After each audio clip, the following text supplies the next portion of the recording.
আসসালামু আলাইকুম। মেহেদী হাসান খান সবাইকে আমন্ত্রণ জানাচ্ছি মাই টিভি রাতের সংবাদে। শুরুতেই থাকছে সংবাদ শিরোনাম। বঙ্গবন্ধু ৭ই মার্চের ভাষণ যারা বোঝেনি তারা নির্বোধ, মন্তব্য প্রধানমন্ত্রীর। নারীকে অধিকার আদায়ে যোগ্যতা অর্জন করতে হবে।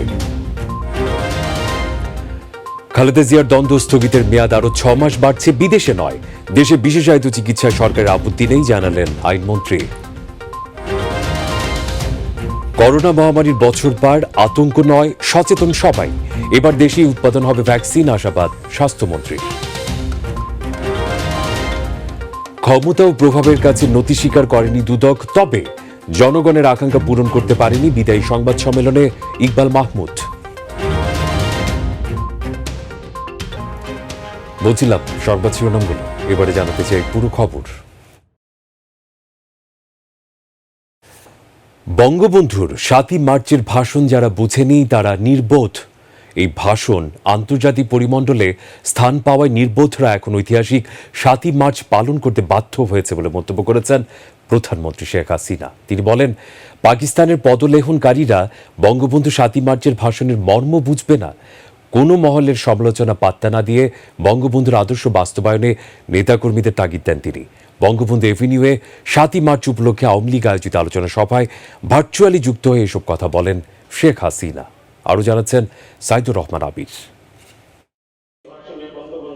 ঐতিহাসিক ৭ মার্চ উপলক্ষে বঙ্গবন্ধু এভিনিউ কেন্দ্রীয় কার্যালয়ে আওয়ামী লীগের এই আলোচনা সভা। গণভবন থেকে ভার্চুয়ালি যুক্ত হন দলের সভাপতি প্রধানমন্ত্রী শেখ হাসিনা। কেন্দ্রীয় নেতাদের আলোচনায় উঠে আসে বঙ্গবন্ধুর ঐতিহাসিক ভাষণ নিয়ে বিরোধী মতের সমালোচনার জবাব। এর ধারাবাহিকতায় সভাপতির বক্তব্যে প্রধানমন্ত্রী শেখ হাসিনাও ব্যাখ্যা করেন ৭ মার্চের ভাষণের। জানান, সর্বাত্মক যুদ্ধের পূর্ণাঙ্গ নির্দেশনা ছিল এই ভাষণে। পাকিস্তানের সামরিক শাসকদের বিরুদ্ধে যে আমাদের সর্বাত্মক যুদ্ধে নামতে হবে, সেই গেরিলা যুদ্ধের প্রস্তুতি নেবার সমস্ত নির্দেশনা কিন্তু তিনি সেখানে দিয়ে গেছেন। এই স্বাধীনতার সংগ্রাম, এই বার্তা দিয়েই তিনি আমরা যে স্বাধীনতার জন্য যুদ্ধ করে বিজয় অর্জন করবো সেই নির্দেশনাও তিনি দিয়ে গিয়েছিলেন। যারা ৭ মার্চের ভাষণ না বুঝেই সমালোচনা করছে সেই গোষ্ঠীকে নির্বোধ বলেও আখ্যা দেন বঙ্গবন্ধু কন্যা। হঠাৎ তারা ৭ই মার্চের ভাষণ এই দিবসটি উদযাপন করতে গেছে এবং কখন গেল, এবং তারা নাকি এতদিন এই ভাষণের মধ্যে কিছুই খুঁজে পায়নি। ভাষণটা যারা নিষিদ্ধ করেছিল, আন্তর্জাতিক পরিমণ্ডলে কিন্তু এই ভাষণটি জায়গা করে নিয়েছে। এটাই হচ্ছে বাস্তবতা। আমাদের দেশের যে নির্বোধরা এই ভাষণের তাৎপর্যই বোঝে নাই বা এই ভাষণকে ছোট করতে চেয়েছিল, আমার মনে হচ্ছে এরা যেন সেই পাকিস্তানি সামরিক জান্তাদেরই পদলেহনকারী খোসামদির দল। কোনো মহলের সমালোচনা পাত্তা না দিয়ে নেতাকর্মীদের বঙ্গবন্ধুর আদর্শ বাস্তবায়নে তাগিদ দেন আওয়ামী লীগ সভাপতি। আমি আমার নেতাকর্মীদের বলবো যে ওরা কি বললো এটা নিয়ে আমাদের কথা বলার দরকার নেই বা ওটা নিয়ে আমাদের চিন্তা করার কিছু নেই। আমরা জনগণের পাশে আছি। এমনকি টিকা নিয়েও তো কত কটূক্তি করেছে, কিন্তু সেই টিকা তো তাদের নিতে হলো। আমি সরকারে আছি, পয়সা দিয়ে টিকা কিনে বিনা পয়সায় দিচ্ছি, আর সেই বিনা পয়সার টিকা তো নিয়েছে, নেয়নি বিএনপি নেতারা সবাই নিয়েছে। কিন্তু তার আগে তাদের কথাগুলি কি ছিল? সকল সমালোচনার ঊর্ধ্বে উঠে যে কোনো মূল্যে বঙ্গবন্ধুর স্বপ্নের সোনার বাংলা গড়ে তোলা হবে বলেও জানান প্রধানমন্ত্রী শেখ হাসিনা। জাতির পিতার যে আকাঙ্ক্ষা নিয়ে স্বাধীন করেছিলেন, আমরা সেই আকাঙ্ক্ষা পূরণ করব। সাইদুর রহমান আবির, মাই টিভি, ঢাকা। নারীকে তার অধিকার আদায় করে নিতে হবে, আর এজন্য অর্জন করতে হবে যোগ্যতা। আন্তর্জাতিক নারী দিবসে মহিলা ও শিশু বিষয়ক মন্ত্রণালয়ের অনুষ্ঠানে এমন মন্তব্য করেছেন প্রধানমন্ত্রী শেখ হাসিনা। উন্নয়ন অগ্রযাত্রায় ধর্ম বর্ণ নির্বিশেষে সবাইকে একসাথে কাজ করার আহ্বান জানান প্রধানমন্ত্রী শেখ হাসিনা। আরও একটি প্রতিবেদন সাইদুর রহমান আবিরের। আন্তর্জাতিক নারী দিবস। করোনাকালে নারী নেতৃত্ব গড়বে নতুন সমতার বিশ্ব। এমন প্রতিপাদ্য নিয়ে পালিত হচ্ছে আন্তর্জাতিক নারী দিবস। বাংলাদেশ শিশু একাডেমি মিলনায়তনে মহিলা ও শিশু বিষয়ক মন্ত্রণালয় আয়োজিত অনুষ্ঠানে গণভবন থেকে যুক্ত হন প্রধানমন্ত্রী শেখ হাসিনা। অনুষ্ঠানে আর্থসামাজিক উন্নয়ন, শিক্ষা ও সমাজসেবায় বিশেষ অবদানের জন্য ৫ জন কৃতী নারীকে দেয়া হয় জয়িতা পদক ২০২১। প্রধানমন্ত্রীর পক্ষে এই পদক তুলে দেন মহিলা ও শিশু বিষয়ক মন্ত্রণালয়ের প্রতিমন্ত্রী। প্রধানমন্ত্রী তার বক্তব্যে জয়িতাদের সংগ্রামী জীবনযুদ্ধের কথা তুলে ধরেন। যে বেগম রোকেয়া যিনি আমাদের পথ দেখিয়েছেন, নারীর অধিকার যোগ্যতা দিয়ে আদায় করে নেবার তাগিদ দেন প্রধানমন্ত্রী। আমি নারীদের একটা কথা বলবো যে নারীদের অধিকার দাও, নারীদের অধিকার দাও বলে যে শুধু চিৎকার করা আর বলা আর বক্তৃতা দেওয়া, এতে কিন্তু অধিকার আসে না। অধিকারটা আদায় করে নিতে হবে, আদায় করবার মতো যোগ্যতা অর্জন করতে হবে। আর সেই যোগ্যতা আসবে শিক্ষা দীক্ষা প্রশিক্ষণের মাধ্যমে। জাতিপিতা স্বাধীনতার পর আমাদের এই দেশে নারী শিক্ষা অবৈতনিক করে দিয়েছিলেন। বছর কয়েক আগে নারীর অবস্থান আর বর্তমানের অবস্থানের চিত্র তুলে ধরেন বঙ্গবন্ধু কন্যা। আসলে কোনো জায়গায় নারীদের কোনো সুবিধাই ছিল না। 96 সালে আমরা সরকারে এসেই সেই সুযোগটা সৃষ্টি করে দিই। আজকে একবারে হাইকোর্ট, অ্যাপিলেট ডিভিশন সব জায়গায় মেয়েদের একটা স্থান তারা পেয়েছে। বাংলাদেশে বিশ্ববিদ্যালয়ের ভিসি থেকে শুরু করে আমাদের সেনাবাহিনী, নৌবাহিনী, বিমান বাহিনী, বর্ডার গার্ড, র্যাব, সব জায়গায় কিন্তু মেয়েরা এখন স্থান পাচ্ছে। জাতিসংঘ শান্তিরক্ষা মিশনে আমাদের নারীরা সব থেকে ভালো ভূমিকা রাখছে এবং সব জায়গায় কিন্তু মেয়েদের আমরা সুযোগ করে দিয়েছি। উন্নয়ন অগ্রযাত্রায় ধর্ম বর্ণ নির্বিশেষে সবাইকে একসাথে কাজ করার আহ্বান জানান প্রধানমন্ত্রী শেখ হাসিনা। আমাদের এই সমাজকে যদি আমরা এগিয়ে নিয়ে যেতে চাই, তাহলে সবথেকে প্রয়োজন যে নারী পুরুষ নির্বিশেষে সকলে এক হয়ে কাঁধে কাঁধ মিলিয়ে চলতে হবে। সাইদুর রহমান, আবির, মাই টিভি, ঢাকা। যুদ্ধবিধ্বস্ত দেশ জাতিপিতা গড়ে কোনো সমাজ ও রাষ্ট্র কতটা সভ্য তা নির্ভর করে সেখানকার নারীদের পারিবারিক, সামাজিক ও রাষ্ট্রীয় অবস্থানের উপর। প্রধানমন্ত্রী শেখ হাসিনার ঐকান্তিক চেষ্টায় বাংলাদেশে নারীদের অবস্থান আগের চেয়ে সুসংহত হলেও অনেক ক্ষেত্রে রয়েছে ভিন্ন চিত্র। এখনও অনেক স্থানেই লিঙ্গ বৈষম্য নিপীড়নের শিকার হন নারীরা। সীমাবদ্ধতা সত্ত্বেও অধিকার আদায়ে সোচ্চার হয়ে কর্মক্ষেত্রে এগিয়ে যাচ্ছে নারীরা। আন্তর্জাতিক নারী দিবসে পৃথিবীর সব নারীদের প্রতি শুভেচ্ছা। আরও তথ্য শিউলি রোজার। ঘর কিংবা কর্মক্ষেত্র সবখানেই দেশের উন্নয়ন ও অগ্রযাত্রায় তাল মিলিয়ে চলছেন নারীরা।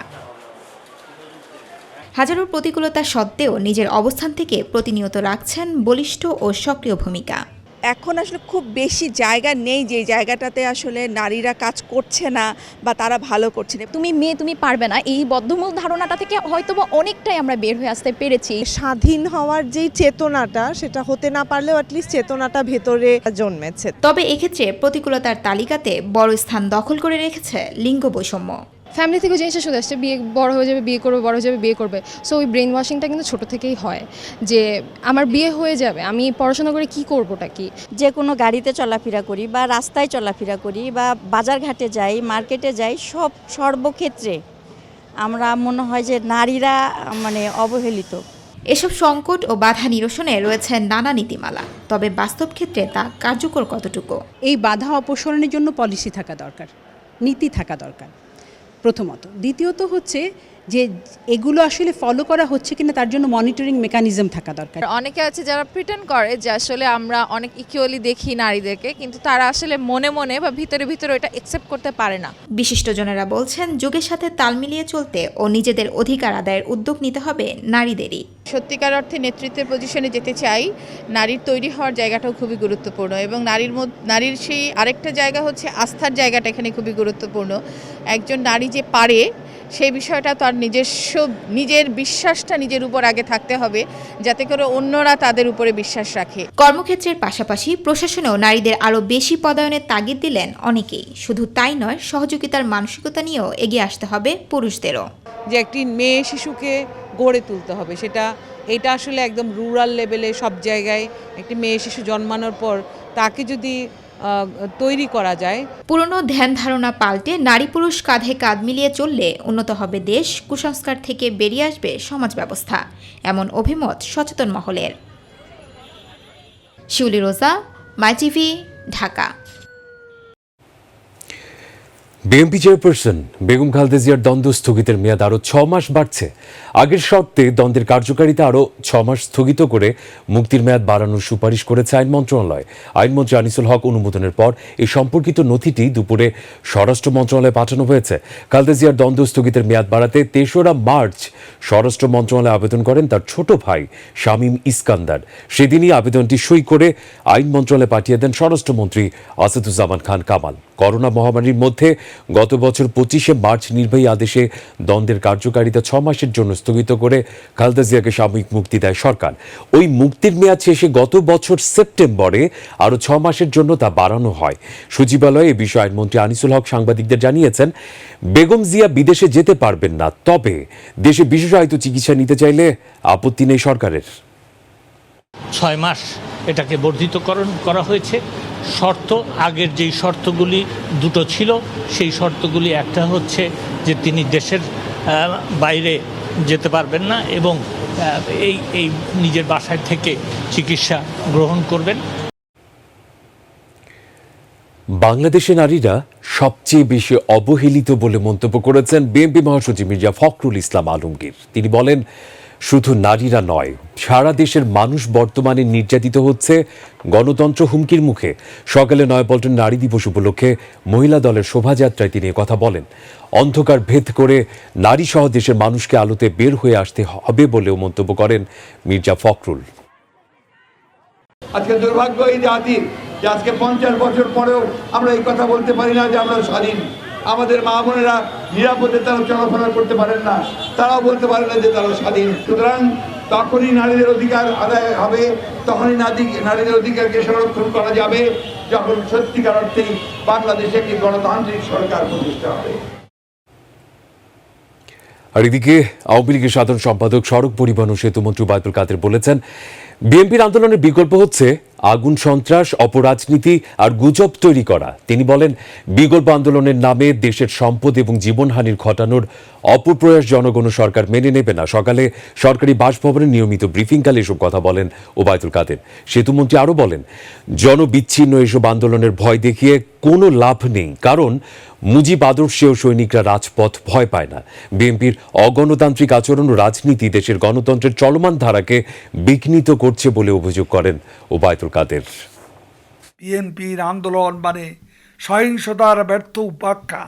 তাদের আন্দোলনের বিকল্প হচ্ছে অপরাজনীতি, মিথ্যাচার, গুজব তৈরি। তাদের বিকল্প আন্দোলন হচ্ছে দেশে বিদেশে সরকার বিরোধী, দেশ বিরোধী গোপন বৈঠক।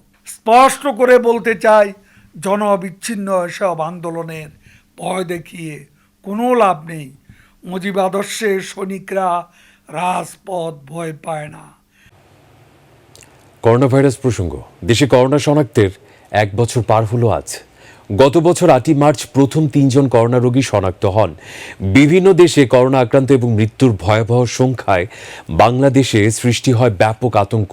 অবশ্য সময়ের সাথে সাথে তা সবকিছু মিলিয়ে গেছে। বর্তমানে ভ্যাকসিন প্রদান কার্যক্রম চলায় করোনা নিয়ে আতঙ্ক নয়, সচেতন সবাই। আরও জানাচ্ছেন ডেনি ত্রং। করোনা সম্পর্কে সংবাদ সম্মেলনের এক পর্যায়ে গত বছর 8 মার্চ আইইডিসিআর জানায় 3 জনের মধ্যে প্রথম করোনা শনাক্তের কথা। 18 মার্চ করোনায় প্রথম মৃত্যু হয় দেশে। একদিকে জনমনে ভয় আর আতঙ্ক, অন্যদিকে করোনা মোকাবেলার পথ খুঁজতে ব্যস্ত হয়ে পড়ে সরকার। আরও একটা দুঃসংবাদ বলতে চাই, আসলে দেশে করোনার 1 বছরে মানুষ সম্মুখীন হয়েছে নানান সব অভিজ্ঞতার।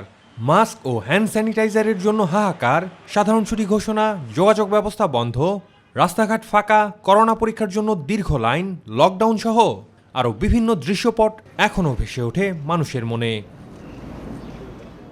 এই 1 বছরে করোনা আক্রান্তের সংখ্যা 5.5 লাখেরও বেশি, মৃতের সংখ্যা প্রায় 8,500। অনেকেই মনে করেন বিশ্বের অন্যান্য দেশের তুলনায় করোনা পরিস্থিতিতে বাংলাদেশের অবস্থান ছিল অনেকটাই ভালো। আমরা বুঝি নাই প্রথম থেকে, শেষে যখন জিনিসটা অনুভব করতে পারছি যে আসলে মহামারীটা খুব মারাত্মক। মানুষ স্বাভাবিকভাবেই গৃহবন্দী ছিল। মানুষ সচেতন থাকার কারণে করোনাটা এবং সরকারের আন্তরিকতার কারণে করোনাটা সেভাবেই ছড়ায় পড়ে নাই এবং মহামারী আকারে দেখা দেয়নি। ব্যবস্থাপনা শেষ দিকে আমরা শিক্ষিত হয়েছি, প্রথম দিকে আমরা এলোমেলো ছিলাম বেসিক্যালি। আমাদের দেশে করোনার বিস্তারটা আমরা যেভাবে ভাবছিলাম সেভাবে হয়নি। করোনা মোকাবেলার শুরুর দিকে বেশ সতর্ক ছিল সাধারণ মানুষ, স্বাস্থ্যবিধি মানার ক্ষেত্রে ছিল সচেতনতা। আর বর্তমানে ভ্যাকসিন প্রদান কার্যক্রম করোনা মোকাবেলায় সাধারণ মানুষের মনে যুক্ত করেছে অন্য এক শক্তি। আতঙ্ক ছিল, ভয় ছিল, আর তার জন্য মনে কথা আমরা যে বেঁচে এ পর্যন্ত আসতে পারছি আলহামদুলিল্লাহ। আস্তে আস্তে এটা মোটামুটি একটা সহনীয় পর্যায়ে চলে গেছে, এমন একটা পর্যায়ে গেছে যে যেহেতু আমরা এখন ইজিলি ঘোরাফেরা করতে পারতেছি, শুধু মাস্ক পরাটা এটা বাধ্যতামূলক, এটা তো সবাই পড়তে পরার অভ্যাস হয়ে গেছে। বিশেষজ্ঞদের কারো কারো মতে দেশের আবহাওয়া, খাদ্যাভ্যাস এবং মানুষের রোগ প্রতিরোধক ক্ষমতা দেশে করোনার প্রভাবকে অনেকটাই দুর্বল করতে পেরেছে। ইউরোপিয়ান কান্ট্রি প্লাস আমেরিকা তো খাবার দাবারও ঘরের ভিতরে বসে, বাইরে তারা লকআউট অবস্থা ছিল। আমাদের দেশে এরকম পজিশনে যাইতে হয় নাই, যাওয়ার মনে হয় যে উপক্রম হয়ে গেছিল মনে হচ্ছিল, কিন্তু আমাদের এই সরকারি ব্যবস্থাপনা প্লাস আমাদের এই যে আপনাদের সাংবাদিকদের ইয়েতে প্লাস আমাদের ডাক্তারদের যে উৎসাহ উদ্ভাবনা মানে সবাইকে জাগাইছে, তাতে অনেকটা এটা কেটে গেছে। তবে করোনা পুরোপুরি নির্মূল না হওয়া পর্যন্ত এই ভাইরাস থেকে সবাইকে সচেতন থাকার পাশাপাশি স্বাস্থ্যবিধি মেনে মাস্ক পরিধানের পরামর্শ বিশেষজ্ঞদের। করোনার সংক্রমণ ঠেকাতে পরীক্ষামূলকভাবে লকডাউন করা হয়েছিল এই পূর্ব রাজাবাজার এলাকা। সেটি কতটুকু সফল সেই প্রশ্নের পাশাপাশি করোনা শনাক্তের 1 বছরে এসে সাফল্য ব্যর্থতা নিয়ে নানা প্রশ্ন থাকবে, সেটাই স্বাভাবিক। তবে অনেকেরই মতে সংক্রমণ এবং প্রাণহানির দিক থেকে বিশ্বের অনেক দেশের চেয়ে বাংলাদেশের অবস্থান অনেকটাই ভালো ছিল। Danny Drong, MyTV, Dhaka. এবার দেশেই করোনার ভ্যাকসিন উৎপাদন হবে বলে জানিয়েছেন স্বাস্থ্যমন্ত্রী জাহিদ মালেক। রাজধানীতে বঙ্গবন্ধু শেখ মুজিবুর রহমান মেডিকেল বিশ্ববিদ্যালয়ে করোনার 1 বছর বাংলাদেশ সাফল্য চ্যালেঞ্জ শীর্ষক আয়োজনে তিনি কথা বলেন। দেশে ভ্যাকসিন উৎপাদনের জন্য প্রয়োজনীয় পদক্ষেপ নিতে কাজ শুরু করা হয়েছে বলেও জানান জাহিদ মালেক। মাননীয় প্রধানমন্ত্রী এটাও নির্দেশনা দিয়েছে যে আমাদের দেশে ভ্যাকসিন তৈরি করতে হবে। আমাদের দেশে ভ্যাকসিন তৈরি করার জন্য যা ব্যবস্থা লাগে আমাদেরকে নির্দেশনা দিয়েছে সেটা করার জন্য, এবং সেই কাজও আমরা শুরু করে দিয়েছি যাতে এই দেশে ভ্যাকসিন তৈরি করা এবং পরীক্ষার জন্য। অতৃপ্তি নিয়েই দুর্নীতি দমন কমিশন দুদক চেয়ারম্যানের দায়িত্ব শেষ করছেন বলে জানিয়েছেন ইকবাল মাহমুদ। বিদায়ী সংবাদ সম্মেলনে তিনি বলেছেন, ক্ষমতা ও প্রভাবের কাছে নতি স্বীকার করেনি দুদক, তবে স্বীকার করেছেন জনগণের আকাঙ্ক্ষা অনুযায়ী দুদক কাজ করতে পারেনি। দুদক এখন যথেষ্ট শক্তিশালী দাবি করে ইকবাল মাহমুদ বলেছেন, বিদ্যমান আইনের মধ্য থেকেই দুদক অনেক কাজ করতে পারে। ডেনি দ্রংয়ের আরও একটি প্রতিবেদন। 2016 সালের 10 মার্চ দুদকের চেয়ারম্যান হিসেবে নিয়োগ পান ইকবাল মাহমুদ। তিনি দুদকের 4র্থ চেয়ারম্যান হিসেবে নিয়োগ পেয়েছিলেন। মঙ্গলবার শেষ হচ্ছে তার মেয়াদ। দায়িত্ব শেষ করার আগ মুহূর্তে গণমাধ্যম কর্মীদের সাথে মতবিনিময় সভায় বিদায়ী চেয়ারম্যান ইকবাল মাহমুদ নিজের অভিজ্ঞতার কথা তুলে ধরে বলেন, গত 5 বছরে দুদক সর্বোচ্চ চেষ্টা করেছে দুর্নীতিকে প্রতিরোধ এবং দমনের। দুদক এখন অনেক শক্তিশালী এবং বিদ্যমান আইনের অধীনেই দুদক অনেক কিছু করতে পারে।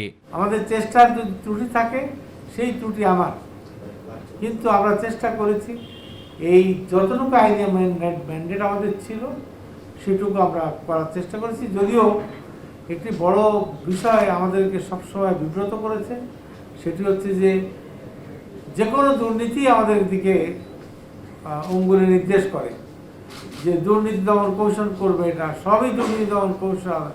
আসলে সব তো দুর্নীতি দমন কৌশলের সকল দুর্নীতি দমন কৌশলের আওতা নয়। আমরা তো আইনের নিগড়ে বাধা, আইন আমরা প্রণয়ন করি না। আমরা হয়তো বলতে পারি, কিন্তু আইন যেভাবে তৈরি হয় সেই আইন আমাদেরকে মান্য করতে হবে। তিনি আরও বলেন, জনগণ যেভাবে চায় দুদক সেভাবে কাজ করতে পারে না, তা সত্য। এর জন্য দুদকের দক্ষ জনশক্তির অভাব বড় একটি কারণ বলে মনে করেন ইকবাল মাহমুদ। সবচেয়ে বড় দুর্বলতা হচ্ছে যে shortage of man power, quality man power. এখানে যেরকম লোক থাকা দরকার, যে কোয়ালিটি সম্পন্ন মানুষ ইনভেস্টিগেশন করবেন, অনুসন্ধান করবেন, সেই লোকজনের অভাব, জনবলের অভাব রয়েছে, ট্রেনিংয়ের অভাব রয়েছে। জন আকাঙ্ক্ষা যেরকম সেই মাত্রা অনুযায়ী আমরা পাইনি। এটা একটা ক্লিয়ার কনফেশন, কেমন? কিন্তু জন আকাঙ্ক্ষা মতো যদি আপনি পারতেন তখনই যখন আপনি, আমি, সমাজের সর্বস্তরের মানুষ সবাই একই প্ল্যাটফর্মে দাঁড়িয়ে একই উচ্চারণে করতেন, সে 71 সালের মতো, যে আমরা দুর্নীতির বিরুদ্ধে একতাবদ্ধ, তাহলে আপনি জন আকাঙ্ক্ষা মতো পারতেন। দুদকের উপর সরকারের কোনো চাপ নেই বলেও উল্লেখ করেন বিদায়ী এই চেয়ারম্যান। দায়িত্বহীনভাবে বলতে পারি যে আমার কোনো চাপ ছিল না, সরকারের তরফ থেকে আমার কোনো চাপ ছিল না। ড্যানি ত্রং, মাই টিভি, ঢাকা। রাজধানীতে মশার উপদ্রব কমাতে ক্র্যাশ প্রোগ্রাম শুরু করেছে ঢাকা উত্তর সিটি কর্পোরেশন। মিরপুরে কালশী এলাকায় সাগুপ্তা খাল থেকে কার্যক্রম শুরু হয়। 1200 কর্মী নিয়ে পরিচালিত হচ্ছে ক্র্যাশ প্রোগ্রাম। ক্র্যাশ প্রোগ্রাম পরিদর্শনে এসে উত্তরের মেয়র আতিকুল ইসলাম জানান, 8 থেকে 10-16 মার্চ প্রথম ধাপে মশা নিধনের ক্র্যাশ প্রোগ্রাম চলবে। বিভিন্ন ওয়ার্ড থেকে, বিভিন্ন অঞ্চল থেকে আমরা এখানে লোক নিয়োগ করেছি, অর্থাৎ মাঠ পর্যায় থেকে শুরু করে সুপারভাইজার পর্যায়ে শুরু করে আমাদের টোটাল যেইভাবে আমাদের সুইপিং করা হয় সেইভাবে আমরা সুইপিং করার জন্য আমাদের চিফ হেলথ অফিসার, আমাদের ইঞ্জিনিয়ারিং ডিভিশন, আমাদের বর্জ্য ডিভিশন, সকল ডিভিশনকে আমরা একসাথে মিলে কাজ শুরু করতে যাচ্ছি। রাজধানীর জলাবদ্ধতার স্থায়ী সমাধানে খালের উপর অবৈধ স্থাপনা উচ্ছেদ অভিযান অব্যাহত থাকবে। যাত্রাবাড়ির কাজলা এলাকায় খাল পুনরুদ্ধার কার্যক্রমের দ্বিতীয় দিনে এমনটাই জানালেন দক্ষিণ সিটি কর্পোরেশনের নির্বাহী ম্যাজিস্ট্রেট ইরফান উদ্দিন আহমেদ। তিনি জানান, উদ্ধারকৃত খালের দুপাশে ব্যারিকেড সহ ওয়াকওয়ে নির্মাণ করে খালের সৌন্দর্য বর্ধন করা হবে। রিপোর্ট জাহিদ আহমেদ বাবুর। একসময় ঢাকা মহানগরীতে যাতায়াতে পছন্দের বাহনের তালিকায় ছিল নৌকা, কিন্তু দখল ও দূষণের কালের গর্ভে হারিয়েছে খাল, নেই নৌকাও। খাল না থাকায় বর্ষায় পানি নিষ্কাশন বাধাগ্রস্ত হয়ে সৃষ্টি হয় জলাবদ্ধতা। নগরবাসীকে সেই ভোগান্তি থেকে নিষ্কৃতি দিতে খাল উদ্ধারে তৎপর সিটি কর্পোরেশন। যাত্রাবাড়ির কাজলা এলাকার দেবদুলাই নামের 80 ফুট প্রশস্ত খালটি এখন 4 ফুটে ঠেকেছে। যা আছে তার পুরোটাই ময়লা আবর্জনার দখলে। খাল দেয় এখান থেকে নৌকা চলাচল করছে। আমরা মনে করেন ছোটোবেলায় এই খালের থেকে আমরা বৈশা মাছও ধরছি। পানি খুব পরিষ্কার ছিল, আমরা সাঁতার কাটছি এই খালে। যখন জন্ম হয়েছে তারপর থেকে দেখছি গোসল করার সময় ছিল, মানে আমরা গোসল করতে পারতাম, নৌকা চালাইতাম, নৌকা থেকে লাভ দিতাম, সরাসরি এই বুড়িগঙ্গা চলে যেত এই নৌকাগুলো। আমি ঠিক দেখছি, এটা 88 টাইমে, 88 কিছু আগে। ঐতিহ্যবাহী খালটি পুনরুদ্ধারে টানা 2 দিন অভিযান চালাচ্ছে দক্ষিণ সিটি কর্পোরেশন। দীর্ঘদিন যাবৎ এখানে বেদখল ছিল, খালগুলো প্রায় অনেকটা বেদখল, সেগুলো আমরা উদ্ধারের কাজে হাতে নিয়েছি। কোনোভাবেই যাতে জলাবদ্ধতা না হয় এজন্য সিটি কর্পোরেশনের পক্ষ থেকে সর্বোচ্চ চেষ্টা সিটি কর্পোরেশন করে যাচ্ছে। এর বাড়ি আছে, কাউন্সিলর কেন, সরকারি কর্মকর্তাদের বাড়িও আছে, এবং কি নগর ভবনের ড্রাইভার ছিল তার বাড়িও আমরা ভেঙে দিয়েছি। জলাবদ্ধতা দূর করতে খাল উদ্ধারের বিকল্প নেই বলে জানান ডিএসসিসির নির্বাহী ম্যাজিস্ট্রেট। বেশিরভাগ জায়গায় আমরা দেখেছি 4 থেকে 5 ফিট এবং কোনো কোনো জায়গায় খাল টোটাল বন্ধ হয়ে গিয়েছিল। প্রত্যেকটা খালের উপরেই তারা ব্যক্তি সুবিধার্থে প্রত্যেকটা বাড়ির মালিক এবং দোকান মালিক তারা একটা করে ব্রিজ তৈরি করে রেখেছিল। আমরা গতকাল এখানে 60টির উপরে ব্রিজ অপসারণ করেছি। যারা খাল দখল করেছিলেন এদের লক্ষাধিক টাকা আমরা জরিমানা করেছি। খালের আধুনিকায়নে সব রকমের উদ্যোগ নেওয়ার কথাও জানান AH ইরফান উদ্দিন আহমেদ। আমরা চারপাশে ব্যারিকেড দেওয়া থেকে শুরু করে ওয়াকওয়ে নির্মাণ করার মাধ্যমে, মানে অত্যাধুনিক প্রক্রিয়া যেটা বহির্বিশ্বে ফলো করা হয়, আমরা সেই তরিকার মাধ্যমে চেষ্টা করছি যেন খালের এই অবৈধ দখলটা আমরা বন্ধ করতে পারি। আর অভিযান 7 দিন ধরেই চলবে বলে জানান ডিএসসিসির প্রধান সম্পত্তি কর্মকর্তা রাসেল সাবরিন। জাহিদ আহমেদ বাবু, মাই টিভি, ঢাকা। নীলফামারীতে মাত্র 6,000 টাকার জন্য চালককে হত্যার পর ইজি বাইক ছিনতাই করা হয়। এই ঘটনায় মামলার পর ছিনতাই চক্রের 3 সদস্যকে গ্রেপ্তার করেছে সিআইডি। উদ্ধার করা হয়েছে ছিনতাইকৃত ইজি বাইক ও অন্যান্য সরঞ্জামাদি। সিআইডি কার্যালয়ে সংবাদ সম্মেলনে এসব তথ্য জানান সিআইডি ডিআইজি শেখ নাজমুল আলম।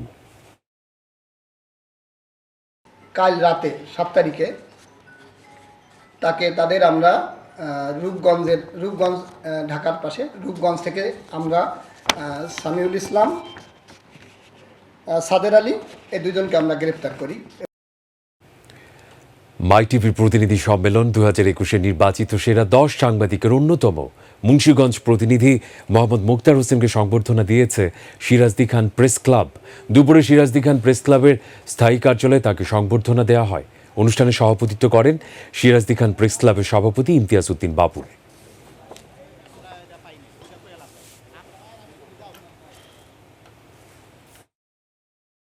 খবর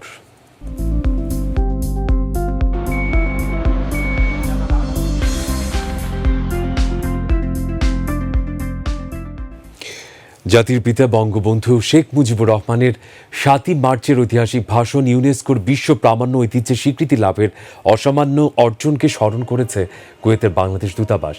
বঙ্গবন্ধুর প্রতিকৃতিতে শ্রদ্ধা নিবেদনের মধ্য দিয়ে ভার্চুয়াল আলোচনা সভা অনুষ্ঠিত হয়।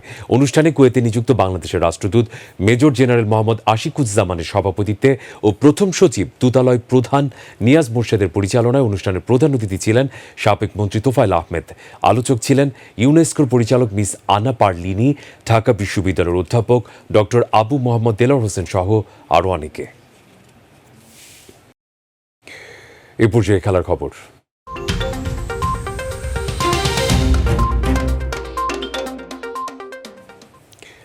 করোনার কারণে বিশ্বকাপ এশিয়ান কাপ ফুটবলের যৌথ বাছাই পর্বের ফিরতি ম্যাচ খেলতে আফগানিস্তান বাংলাদেশে আসবে না, তবে ম্যাচ আয়োজনে বাংলাদেশ এখনও প্রস্তুত আছে। বিকেলে বাফুফে ভবনে ন্যাশনাল টিমস কমিটির জরুরি বৈঠক শেষে সংবাদ সম্মেলনে এই তথ্য জানান সহসভাপতি কাজী নাবিল আহমেদ। তিনি জানান, নেপাল থেকে আমন্ত্রণ পাওয়ার পর সেখানে সফরের প্রস্তুতি নিচ্ছে বাংলাদেশ। 13ই মার্চ করোনা টেস্ট করে 14 তারিখে ক্যাম্প শুরু হবে। মুজিববর্ষ, গ্রেস্টন মাতৃভাষা দিবস, স্কোয়াশ প্রতিযোগিতার সমাপ্তি এবং ট্রফি উন্মোচনের মাধ্যমে মুজিববর্ষ দ্বিতীয় ইস্পাহানি স্বাধীনতা দিবস স্কোয়াশ প্রতিযোগিতা 2020-21 আনুষ্ঠানিকতা শুরু হয়েছে। সকালে বাংলাদেশ অলিম্পিক অ্যাসোসিয়েশন অডিটোরিয়ামে আয়োজিত অনুষ্ঠানে প্রধান অতিথি ছিলেন যুব ক্রীড়া প্রতিমন্ত্রী জাহিদ আহসান রাসেল। এই সময় পুরুষ উন্মুক্ত গ্রুপে উত্তরা ক্লাবের সুমন চ্যাম্পিয়ন, সেনাবাহিনীর lance corporal Rony Debnath runners up এবং মহিলা গ্রুপের মার্জান আক্তার চ্যাম্পিয়ন ও সুনিতা রানী রানার্স আপ সহ অন্যান্য বিজয়ীদের হাতে ট্রফি তুলে দেন প্রতিমন্ত্রী। অনুষ্ঠানে সভাপতিত্ব করেন স্কোয়াশ ফেডারেশনের সভাপতি মোহাম্মদ ফারুক খান।